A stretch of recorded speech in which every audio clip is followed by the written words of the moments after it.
Let's learn how to fix live option on TikTok doesn't work. So before we start with the tutorial, first thing you need to check and do is, do you have 1,000 followers? So because you need to have 1,000 followers so you can go live on TikTok, and you need to be 18 plus years old. So you have account that is set on 18 plus years old, and if you don't have it, you cannot go live on TikTok. So now let us open our TikTok application. Now go to your profile, 3 horizontal lines, settings and privacy.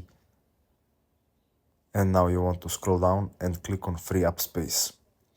Now you want to tap on clear cache. You want to clear cache. Wait until it's clear. Now you can go back, try to open live. If it doesn't work, you need to go to settings, go to general, iPhone storage, scroll down and find TikTok application, and here you want to upload the app.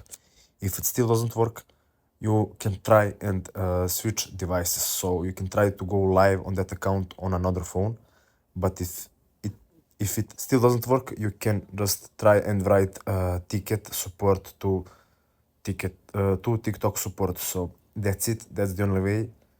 There is no other fix. Thanks for watching and see you in the next video.